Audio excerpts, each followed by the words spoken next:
You're listening to the People Agenda podcast, brought to you by leading HR, workforce and payroll transformation specialist, Lace Partners.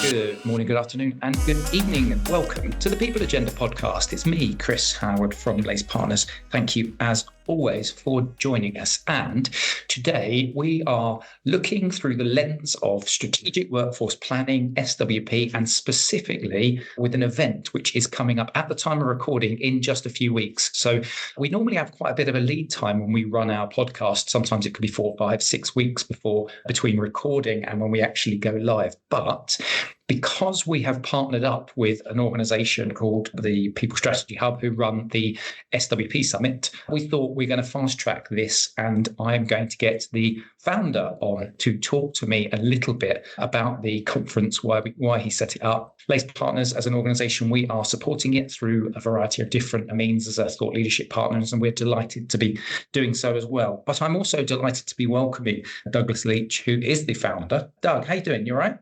Yeah, I'm good. Thank you, Chris. You well? I'm not too bad. I'm really interested to get into the detail of this SWP Summit, which obviously you've hosted. This is the first year it's been hosted by you guys, isn't it? Yeah. This is a launch event, I suppose. Yep. But I mean, it's really a spin-off from our HR Analytics Summit sort of event, really. Yeah, we are going to talk about that. We're going to talk about why you decided to set this up. We're going to go into if there's any particular bits that you think might be worth our listeners kind of listening into. And we'll, of course, direct people towards where they can buy tickets in a minute. Before we go into all of that detail, though, we have a little tradition on this podcast, and it is called our fundamentally different question. So I'm going to get that one out of the way for you. And because we are fast tracking this and releasing it almost within a week of us recording it, the Winter Olympics is going on at the moment, and I've been captivated by it. And perhaps it's just because it's one of the few sports that we always seem to dominate at these, the curling. That is the winter sport, which I would absolutely love to be an Olympian at. My question to you, my fundamentally different question to you is, if you can magically transform yourself into an Olympian standard, a winter Olympian standard sports person, what would the sport be? What would you go for? It would have to be... So growing up, I was a bit of a skateboarder. I used to love it. So plenty of bruised shins and tweaked ankles. And I spent a summer outside New York running a skate park for Camp America. Wow. So it was I think it was about 8 weeks there. Worked out my wages based on what I earned doing it, and I think it worked out to be roughly about 68 cents an hour, which was lovely stuff. But yeah, so I'd probably have to be a snowboarder, as I said. From what comes naturally, I think it would be like a duck to water, because they're more or less the same. I love it. It's not certainly that career profession in skateboarding. Obviously, the reason and the monetary incentives behind it is the reason why we're probably talking today, and you haven't decided to pick that one up as a full-time profession. But let's talk about the SWP Summit. And actually, before that, we talk a little bit around the HR Analytics Summit as well. Why you set up the summit, a little bit about the events that you run, and then we'll get onto the SWP Summit. Sure. So, I mean, we're now called the People Strategy Hub, but when we first started, we were just called the HR Analytics Summit because we did this one event annually. But then, we've been experiencing a bit more growth. So that's why we sort of set that up. The SWP Summit came about because in the research for HR Analytics Summit, SWP kept on getting mentioned. And obviously, we talked to a lot of our attendees, get a lot of feedback. And I know it's sort of somewhat related. It's often referred to as, I don't know, the step sibling of HR Analytics kind of thing. It's kind of same, but also different. And yeah, we just kept on having more and more requests for SWP topics in the agenda. We decided, hey, look, there's probably enough here for a separate event. So went away, did a bit of research and thought, yeah, there is. And so, yeah, we're launching that. It comes out next month on the 19th of March. There's a huge appetite at the moment for it. I mean, our initial target was 150 attendees. We're currently sitting on about 200. The venue only has capacity for 230. So I think we'll probably sell out in the next week or so, which is lovely. And yeah, on to bigger, better things next year, really, to be fair. There's one or two UK-based SWP, I'm going to call them events rather than conferences. So I guess really SWP professional, or if I'm somebody who is responsible for strategic workforce planning within my organization, what's the kind of USP? What are you guys doing slightly differently to some of the other conferences that are out there? And admittedly, there's not lots of conferences, but there are one or two. So can you give the listeners just a little bit of a flavour as to what they're going to get and what's going to be slightly different compared to other events? Yeah, sure. I mean, look, the events out there are absolutely fantastic. I think at the moment, though, there's a huge appetite for it. So I know a lot of people who are attending various SWP events throughout the year. So as I said, we're not sort of trying to step on anyone's toes. We're in a sort of fairly quiet section of the year. So that's always really nice. I suppose from our point of view, we try and be as best value as possible for our attendees. So, we're a one-day intensive event. I know, obviously, at the moment, more than ever, budgets are constantly getting shrunk, squeezed. Every time you go on LinkedIn, it's announcements of redundancies and things like that. So obviously the justification case of attending events is getting more and more difficult. So what we really look to do, and the same with our HR Analytics Summit, is to offer a one-day really intensive event. We try and make it as accessible as possible to attend. So we are somewhat of a fraction of the cost, shorter, but we try and pack those days as much as possible. And again, from a research perspective, a lot of the feedback we had with SWP events, conferences and such at the moment, a lot of it is very forward-looking, which is fantastic. But we had a lot of feedback saying, I'd really like something that I can come back and implement today. So as opposed to where are we going to be in 10 years? Where are we going to be in 5 years? What's coming down the pipe? What's coming down the line? What's going on with AI? A lot of people are really looking for, what can I do now that I can implement tomorrow and start seeing results and start laying the groundwork. So for this event, we had a really strong focus on immediacy and implementable takeaways. So I suppose those would be the sort of key features. But again, also as well, I mean, we'll probably come on to this a bit later, but just with regards to the attendees that have signed up as well, that's been quite surprising. So as well as your sort of obvious job titles and responsibilities, we've had more people from, say, finance sign up. We've had more CFOs, finance directors come along, as well as other more what can be seen as tangential HR roles of stuff like benefits, L&D, and various other aspects of it as well. And I think one of the aspects that really lends our model to these job titles are that we're a lot more affordable in how we work. So you can send the whole team for the price of some other events, given we're one day, given we try and be as competitive as possible. So we've actually seen a lot of companies booking 3, 4, 5 tickets for their entire team. So everyone's on the same page in that regard, from, the finance director, their chief people officer, as well as the somewhat tangential roles as well. So it sounds like there's quite a bit of variation in terms of potentially the maturity at which some organizations who might be going along have already embedded SWP within their business, or potentially it's something that they recognize we aren't as advanced as perhaps we were hoping to be. And so therefore, this is something we want to look at. Is that the case? And that's what your expectation is given the audience? Yeah, I mean, I think that's right. I mean, it's the same with people analytics, to be fair. The inner secrets of some companies who come to you for help. And I think a lot of people out there would be surprised of how many, large companies are still using Excel spreadsheets and things like that, whereas a lot of advanced solutions out there. So I think that's very true. I think also, because it's still somewhat an emerging function, it's still an emerging discipline, there's sort of no really well-defined best practice that is universally accepted. So I think a lot of people are still struggling in that regard. And then finally, it's getting the buy-in. It's an awful to have these transformation programs to move the entire organization to a new way of working, to a new way of acquisition, to a new way of developing talent. A lot of it is sort of getting that buy-in. It's a huge amount of trust. So that's one of the topics we're focusing on the day. Again, if you're looking to completely upturn the way a company works for something which to some extent isn't entirely proven, it's a big leap of faith.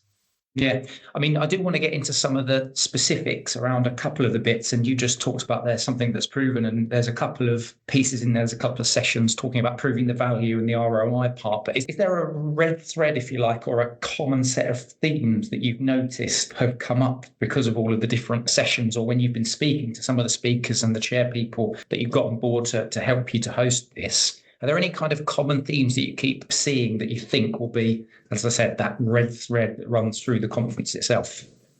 I mean, a lot of it is aligning to the business as like, every event out there for looking for sort of senior executives. So again, there's an awful lot of that, looking at sort of enterprise decision cycles, those sorts of things. I think there are influencing topics as well. Obviously, we can't get through a podcast without mentioning AI. So, I mean, the constant catalytic nature of AI is, shifting. I think it just really complicates things in a large way. The current thinking on AI seems to change daily, between 90% of the workforce can be replaced to then suddenly AI really is not all it's cracked up to be. Depends what statistics you look at, what facts you hear.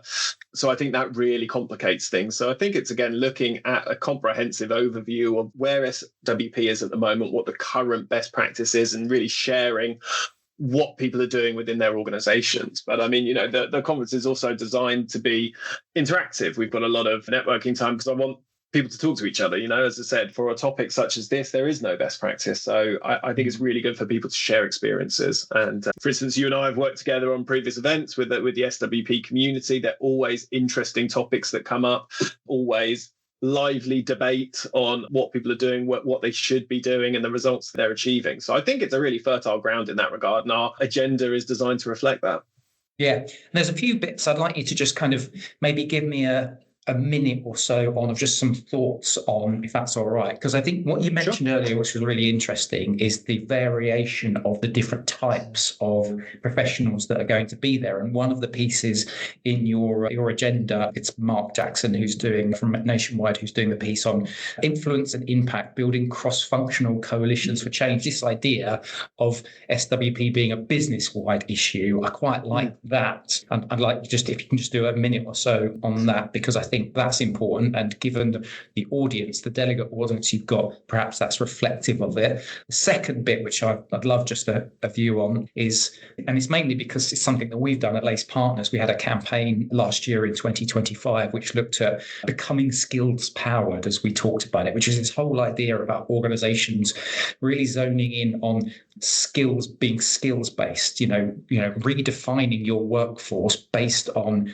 the types of skills that we need to do the jobs that we have. I think that's quite a fascinating one as well. So I appreciate I've just chucked two things at you there. So I guess some thoughts on that cross-functional nature of SWP and the impact, which Mark's going to talk about. And then obviously you've got Teo Ojo, who's talking about that kind of building a skills-based operating model, which I thought was just quite interesting, particularly seeing as it's something that we've looked at Lace Partners. Yeah, sure. So, I mean, Mark's joining us from Nationwide. I mean, he's going to be talking predominantly around sort of buy-in almost. SWP is an organizational-wide change. It's often seen as just an HR issue.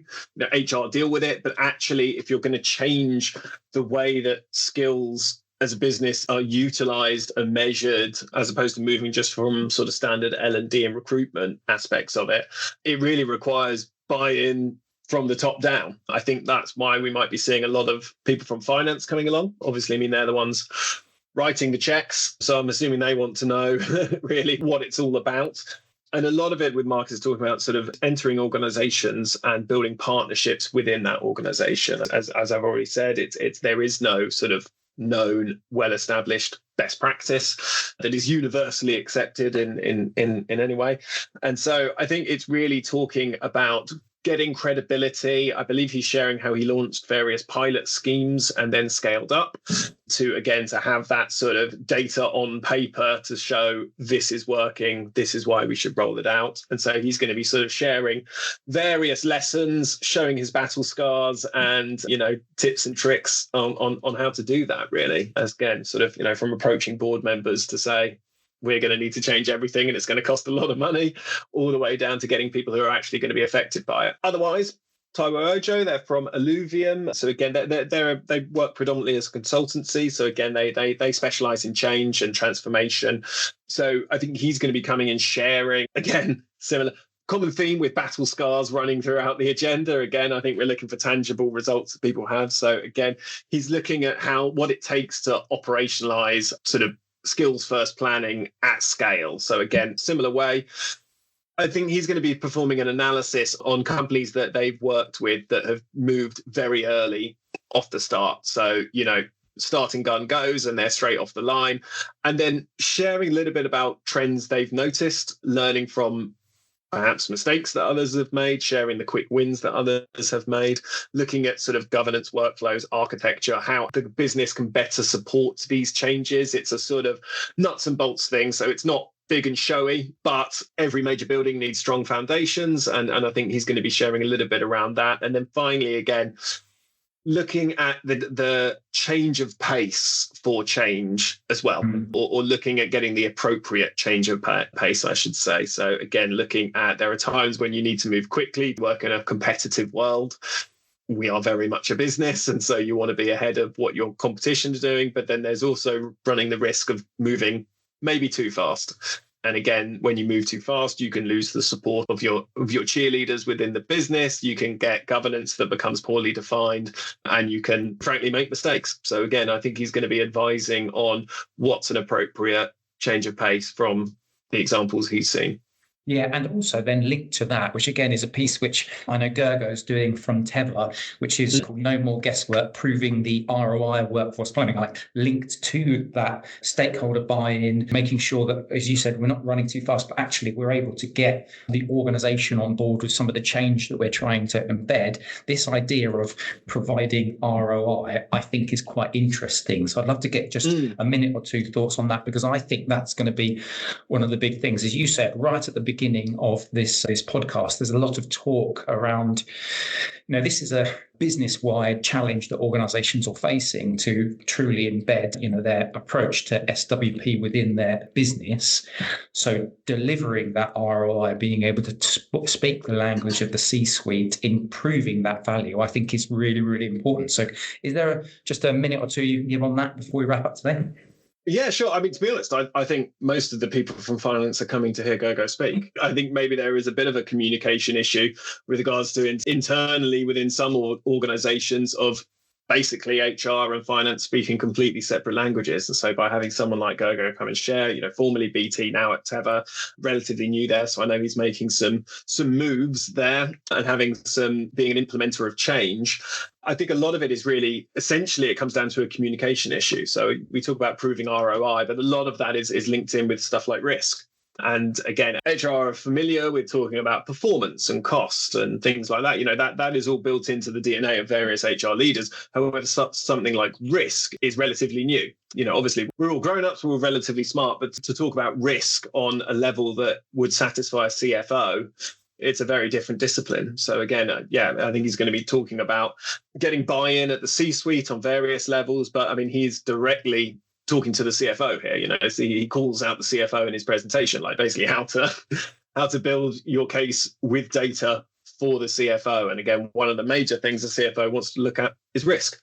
And then, again, along with various tips and tricks of analyzing how your transformation is going, providing the right metrics that are going to keep the various stakeholders happy.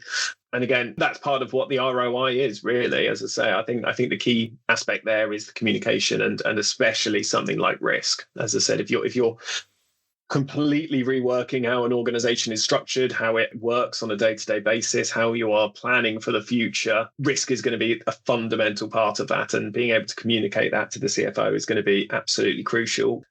To some regards, HR bods aren't as good as they need to be. Yeah, and it's a conversation which I certainly know that we've had a number of times in a number of the podcasts that we've already run previously. It's speaking the language of the C-suite. Quite often that language of the C-suite is dealt with in numbers and it is the language of the CFO. So it's interesting to hear that this kind of narrative is happening, not just at the C-suite, at the CPO level, but at that next level down, and need to deliver on that as well. We're going to wrap up, but just before we sort of say goodbye to our wonderful listeners for today, I just wondered if there's any kind of other little nuggets that you wanted to just pull out that you thought might be quite interesting, because there's tons in there. There's some really interesting stuff. You've got obviously Kay from Reckitt talking about future ready HR, building capability for what's next. You've got Alex Alex from McDonald's as well, talking about Workforce 2030, how to lead the organization you'll need next. So without me going through just the entire agenda, is there any kind of other bits that you thought, or anything that you want to leave our listeners with, other than obviously if there are spaces still available, you want people to sign up, but any kind of final bits you want to leave people with before we disappear off for today? I mean, obviously, we've run the HR Analytics Summit a number of times. This year will be our 6th edition, and it's grown massively over the last few years, which has been fantastic. The SWP is a brand new event. However, the thing I would say is, as with regards to seniority, and especially from some of our partners, I mean, we've got very, very senior people. Alex, he's C-suite. We've got Isabel Naidoo, she's C-suite at Wise.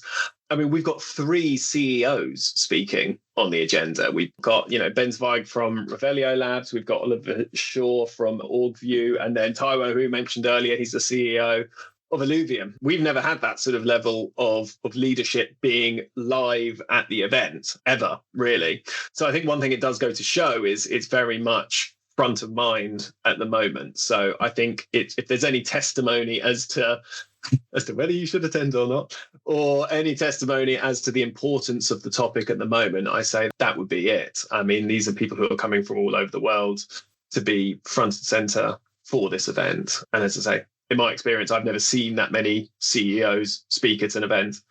Nice one. Well, can you let our listeners know whereabouts they can get more information? Sure. Well, the SWP Summit is going to be held at the brewery on the 19th of March. As I said, it's a one-day intensive event. We've got very accessible packages, but I'll leave that for you guys to take a look. But you can find us by either Googling SWP Summit or going to swpsummit.com. I'm Douglas Leach. If you've got any questions or need anything, pop me a message on LinkedIn. I'll be happy to help. That's absolutely brilliant. And yeah, as I said, Lace Partners, we're very pleased and proud to be supporting Doug and his team on what we think is going to be a really, really, really good event. So hopefully that's given you a little bit of a snippet as to some of the interesting topics that will be on display for the event on the 19th of March. Again, if you wanted to reach out to Doug or us at Lace Partners just to find out more information, please feel free to do so. Always happy to discuss all things SWP. But Doug, thank you very much for joining me today. Thank you very much for having me. Yes, it's been lovely to have you on and just talk a little bit around an increasingly prevalent and relevant topic of conversation as organizations look to evolve themselves and drive more productivity within their businesses as well. But from myself, thank you very much for listening today. And also from Doug, thank you very much for joining us. And hopefully we'll catch you next time on the People Agenda podcast. Bye-bye.